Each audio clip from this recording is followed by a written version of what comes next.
प्रणाम दोस्तों। आज हम अपने विचारों की शुरुआत एक बहुत ही सुंदर भजन के साथ करेंगे।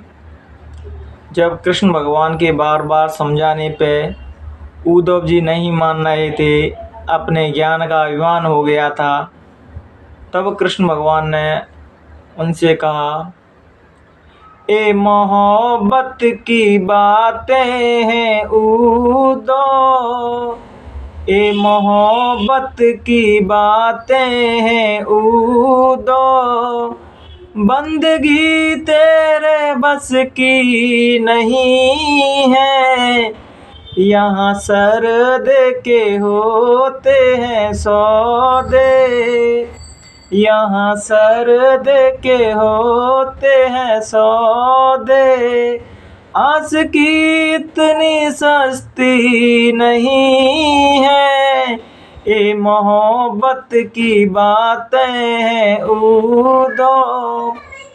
दोस्तों, प्रेम का मार्ग इतना सरल नहीं। ईश्वर से प्रेम हो जाना ये बहुत ऊंची बात है, बहुत बड़ी बात है। पूजा अर्चना तो हम सभी लोग करते हैं, आराधना साधना सब करते हैं, लेकिन उनसे मोहब्बत हो जाना, प्रभु से प्रेम हो जाना, ये साधना की उच्च अवस्था है दोस्तों। जब साधक उस प्रेम के संसार में पहुंच जाता है, भावों के संसार में, तो प्रेम से मस्ती से गा उठता है, नाच उठता है। तभी तो दोस्तों कबीर साहब ने कहा है कि प्रेम प्रेम सब कोई कहे, प्रेम न चीना कोई। मतलब प्रेम का हम सब बखान गा रहे हैं, अपना हृदय पार रहे हैं, लेकिन प्रेम को जान कोई नहीं पाया। जिसका ईश्वर से प्रेम हो जाता है दोस्तों, जिससे उसका प्रेम से नाता जुड़ जाता है दोस्तों, फिर भगवान उसके आदेश पर चलने लगते हैं। तभी तो एक शायर ने क्या खूब कहा है कि हे मनुष्य, तू करता वही है जो तू चाहता है। हे मनुष्य, तू करता वही है जो तू चाहता है, लेकिन परमात्मा कहते हैं कि होता वही है जो मैं चाहता हूँ। फिर आगे की लाइन में कहते हैं कि तू करना शुरू कर वो, परमात्मा कहते हैं तू करना शुरू कर वो जो मैं चाहता हूँ, तो फिर होगा वही जो तू चाहता है। जिस दिन हम परमात्मा की रजा में राजी हो जाते हैं, अपने आप को पूर्ण सिलेंडर कर देते हैं परमात्मा के अधीन, पूरा अपना अस्तित्व परमात्मा पर न्यौछावर कर देते हैं दोस्तों, फिर परमात्मा अपने आदेश पर चलता है। जो भक्त कह देते हैं वहीं चलने लगते हैं। तो तभी तो क्या खूब कहा है कि प्रबल प्रेम के बांधे हरि को नियम बदलते देखा, अपना मान भले टल जाए पर भक्त का मान न टलते देखा।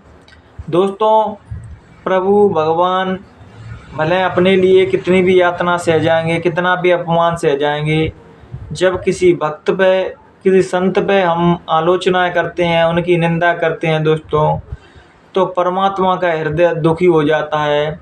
क्योंकि भक्त और संत और प्रेमी उनके दोस्तों हृदय है परमात्मा का। अगर आपने हृदय को दुखा दिया दोस्तों, तो आपका जीवन इस संसार में क्या, आप कहीं किसी भी लोक में पहुंच जाइए मरने के बाद भी, फिर भी वहाँ शांति से नहीं रह सकते। क्योंकि भगवान के सबसे प्रिय दोस्तों, उनके चाहने वाले, उनके आशिक, जो उन पर संपूर्ण न्यौछावर हो चुके हैं दोस्तों, वो सबसे प्रिय हैं। अगर आपने अपने जीवन में उनका दिल दुखाया तो आप बहुत बड़ी मुसीबत में फंस जाओगे दोस्तों। अगर आपने उनका हृदय जीत लिया दोस्तों, तो वो ईश्वर का ही हृदय जीतना बराबर ही है दोस्तों।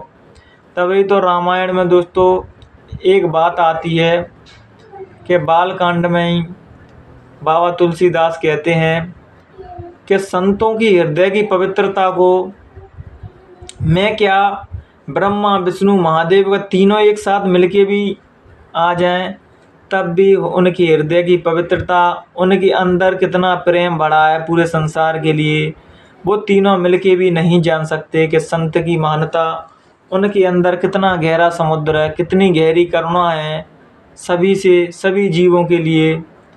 तो रामायण में जो बात उन्होंने कही तो किसी सोच समझ के कही होगी कि महापुरुषों का हृदय वास्तव में कितना पवित्र रहता है, कितना उज्जवल रहता है और कितना जीव के लिए हितकारी रहता है। लेकिन जीव वासनाओं के और इंद्रियों के वशीभूत दोस्तों अपना नाश कर रहा है। दोस्तों आज आप देख रहे होंगे कि चारों तरफ सोशल मीडिया पे काम वासना को परोसा जा रहा है और हम बड़े चाव से उस चीज़ को ग्रहण कर रहे हैं। दोस्तों अच्छी चीज़ किसी सोशल मीडिया पर कोई डाले या किसी वो, तो हमको वो चीज़ पसंद ही नहीं आएगी और हम सदा झूठ सुनने के आदी हो चुके हैं, गलत चीज़ें देखने के आदी हो चुके हैं। दोस्तों जब सत्य हमारे सामने परोसा जाता है तो हम उसको ग्रहण नहीं करते, क्योंकि हमारी बुद्धि दिन भर दोस्तों झूठ सुन सुन के, असत्य सुन सुन के कुविचारों में बसी हुई है, इसलिए सत्य के मार्ग को नहीं समझ पाती।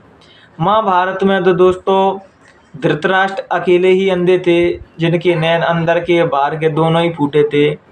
आज का हर व्यक्ति अंधा है कि उस मालिक को, उस परम पिता परमात्मा को भूल के जीवन जी रहा है। तो अजय अंधा नहीं तो क्या है दोस्तों, क्योंकि उस टाइम पे तो एक ही अंधे थे जिनकी वजह से महाभारत हुआ। आज तो हर व्यक्ति मेरे हिसाब से अंधा ही है, जो ईश्वर को नहीं समझता, जिसको ईश्वर की महत्वता नहीं पता, ईश्वर की शक्ति को नहीं मानता। दोस्तों वो हर व्यक्ति अंधा है। दोस्तों पढ़े लिखे होने का मतलब ये कभी नहीं है दोस्तों कि आप अपने संस्कार को भूल जाओ या ईश्वर में आस्था ख़त्म कर दो। दोस्तों मैंने कईयों सारे पढ़े लिखे देखे हैं दोस्तों कि वो अपने जीवन में इतने परेशान रहते हैं, जब उन्हें कोई सतमार्ग दिखाया जाए तो वो अपनी बुद्धि के वशीभूत होके उस सतमार्ग पर नहीं चलते। दोस्तों कोई भी धर्म हमें मानवता का पाठ पढ़ाता है और हमें सच्ची इंसानियत हमारे अंदर डालता है कि आप सच्चे इंसान कैसे बन जाएं। मैं नहीं कहता कि आप मस्जिद जाइए, मैं नहीं कहता आप मंदिर जाइए, लेकिन आप जहाँ हो और वहाँ आप ईमानदार हो, अपना काम मेहनत और ईमानदारी से निभा रहे हो, आपको परमात्मा ने जो रिस्पॉन्सिबिलिटी दी है, जो जिम्मेदारी दी है, अगर आप उसको मेहनत और ईमानदारी से निभाते हैं दोस्तों, तो यही आपकी पूजा है, यही आपकी सच्ची इबादत है, यही ईश्वर के सच्चा भजन है, उस प्रभु की सच्ची आराधना है। दोस्तों लेकिन आज का हर आदमी अपनी रिस्पॉन्सिबिलिटी भूल चुका है कि मेरे दायित्व क्या हैं। अगर आप कोई अधिकारी हो तो वहाँ में आप रिश्वत खा रहे हो, अगर आप कोई चपरासी हो तो उसमें रिश्वत खा रहे हो, आप साधु हो उसमें भी आप गलत काम कर रहे हो। दोस्तों तो ये बताओ फिर वो प्रभु की मेहर कहाँ से होगी आपके ऊपर। और हर आदमी अपनी रिस्पॉन्सिबिलिटियों को, अपनी जिम्मेदारियों को भूलता जा रहा है और अब मंदिर मस्जिदों में बहुत कर्री नौटंकी करते हैं कि हम बहुत कर्रे वाले भक्त हैं या परमात्मा के बहुत चाहने वाले हैं। दोस्तों अगर ऐसी पूजा अगर वो कबूल करता दोस्तों, तो ऐसी पूजा कलयुग में करोड़ों अरबों हो रही हैं, लेकिन परमात्मा के यहाँ एक भी स्वीकार नहीं होती, क्योंकि आप भक्ति भजन में भी दिखावा करते हैं और दिखावा परमात्मा को बिल्कुल नहीं पसंद है। अगर आप अंदर से, आपकी आत्मा शुद्ध हैं, आपके विचार शुद्ध हैं, परमात्मा में सच्ची आराधना है दोस्तों, तभी परमात्मा सुनता है। तभी तो किसी ने क्या खूब कहा है कि संत ना देखें बोल और चाल, संत देखें अंतर का हाल। संत तुम्हारे बाहर का हाल नहीं देखते कि आप अमीर हो कि गरीब हो कि गोरे हो कि काले हो कि किसी जाति के हो, किस मजहब के हो। संत आपके अंदर एक ही भावना देखते हैं, क्या आपके अंदर सत्यता का दिया जल रहा है या नहीं, आपके विचार शुद्ध हैं या नहीं।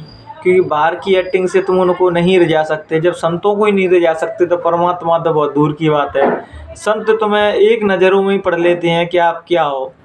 संतों की आंखें दोस्तों एक्सरे की मशीन रहती हैं। जिस प्रकार एक्सरे पे कोई व्यक्ति का एक्सरा हो रहा हो तो अंतर का पूरा हाल बता देता है, इसी प्रकार संत के सामने जो भी व्यक्ति आता है वो उसके हाव भाव पूरे तरीके से पढ़ लेते हैं, लेकिन कहते कुछ इसलिए नहीं कि जीव को बुरा लग जाएगा तो ये सतमार्ग पर चलने के लिए आया है, उससे भटक जाएगा। दोस्तों इसीलिए तो हम सभी का उद्देश्य है, अगर आपके विचार नेक होंगे, आपके विचार शुद्ध होंगे दोस्तों, तो आप हर चीज़ में वो मुकाम हासिल करेंगे। आपका जीवन इस लोक में भी अच्छा होगा, उस परलोक में भी अच्छा होगा।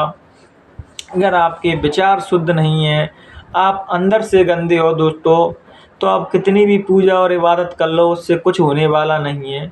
क्योंकि सारी पूजा और इबादतें आपको बस एक ही शिक्षा देना चाह रही हैं कि आप अपने अंतःकरण को शुद्ध करो, अपनी आत्मा को पवित्र बनाओ, सभी की भलाई करो, सभी की नेकी करो। आपको जो काम दिया है उसको मेहनत और ईमानदारी से निभाइए दोस्तों, तो परमात्मा की सच्ची पूजा है। बाकी आप दिखावा कुछ भी करते रहिए, इससे कोई फ़ायदा होने वाला नहीं है। तो सच्ची इबादत करें परमात्मा को और परमात्मा को रिझाएं। मैं सभी से बस यही अनुरोध करूँगा। तो आज के इन्हीं विचारों के साथ मैं आपको प्रणाम करता हूँ। अगर मुझसे कहने सुनने में कोई भी गलती हुई हो तो अपना छोटा भाई समझ के मुझे माफ़ कर देना। प्रणाम दोस्तों।